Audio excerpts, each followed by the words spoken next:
The mission at Gift of Hope is a pretty important mission. We save and enhance the lives of as many people as possible through organ and tissue donation. That means that when a death occurs, we are the people who facilitate the opportunity for somebody's loved one to give life or give organs and tissues to enhance other people's lives or save their lives. Not everybody gets to be a donor. Not everybody has the medical criteria when they die that they can be a donor. So we have very few opportunities, and we want to make sure that we make as many of them as we can for the citizens of our service area. Gift of Hope has two service areas.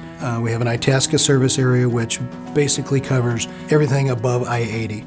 The satellite, or the Springfield area, begins below I-80, so we will try to move all of those donors just below I-80 to the Springfield facility and those above I-80 to the Itasca facility. There's time factors, there's safety factors, there's hospital factors. All of those things were huge benefits in having the facility here and allowing us to do our work in one spot. So this facility has numerous rooms set up for very specific reasons. We have essentially two sides of the building, a recovery side and we have an administrative side. The tissue recovery staff, when they're setting up a case, they will work in the collaborative area in the workroom. They'll use the office phones to make sure that they're getting the case set up properly, they're talking with transport, making sure that everybody who needs to be involved in the case, aware of the case, knows what's going on so that we tie up all loose ends.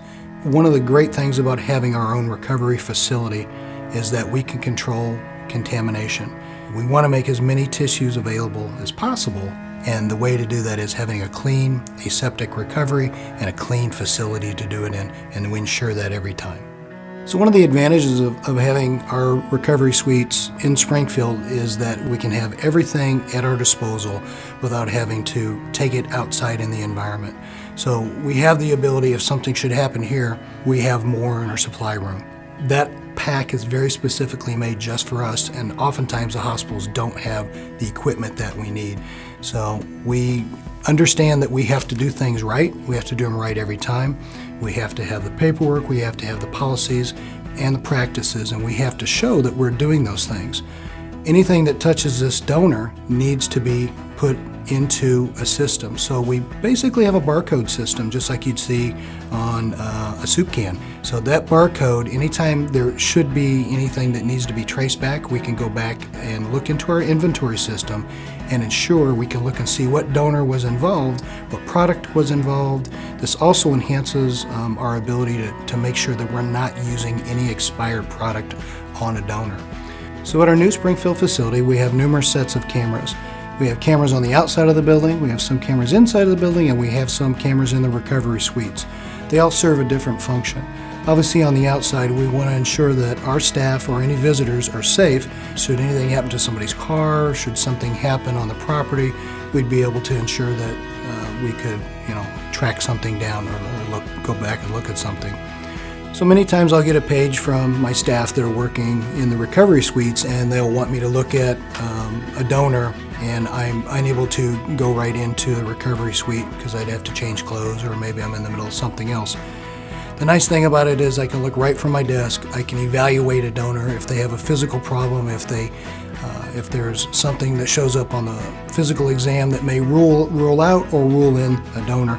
This is a big time-saving opportunity for us to ensure that we're making every opportunity worthwhile.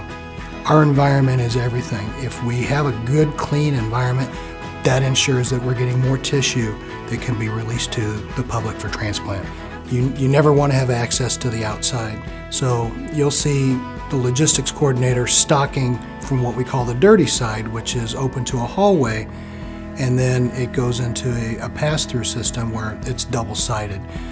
That way, when the staff is in the OR, they're in scrubs, they got hairnets, they got booties on, trying to minimize any contamination into that recovery suite. When the donor arrives at Gift of Hope, they'll be brought by a state licensed funeral director. They will come into our donor receiving area. They'll be weighed so that we have an accurate weight. They will then go to the cooler, and the staff will then come around. We have a double-sided cooler that goes into our prep room, where they will start the cleaning process and then taken to the operating suite, where they will then be sterilely prepped. So once the recovery is complete, the staff has to once again begin cleaning the recovery suites. They wipe down the walls, they wipe down the tables, all flat surfaces, and then mop the floor. All this is done with an antimicrobial solution to ensure that anything that may have been from that donor that could possibly contaminate another donor, we want to ensure that it's killed. After the case, the instruments are soaked in another instrument solution that kills any biohazard. So then they'll go into a sonic wash where they will be vibrated and any contaminants or loose product that may be left over on the instruments is cleaned. Then they'll be rinsed in a sink, and then they'll put into a instrument washer that looks very similar to a dishwasher. Many jets that are ensuring that every surface area of the instruments are cleaned with, again, another solution that would kill anything. And again, this is all for safety of the recipients of our grafts. The conference room is very nice because it actually has 2 false walls which can be broken down into 3 conference rooms. The idea for the community conference room was so that we could offer up our facilities to different organizations. The Funeral Directors Association, the Coroners Association. We'd like to bring in nursing students, bring in medical students. Policies can change overnight from a federal standard or from an industry standard. And it's extremely complex, and we are on top of that.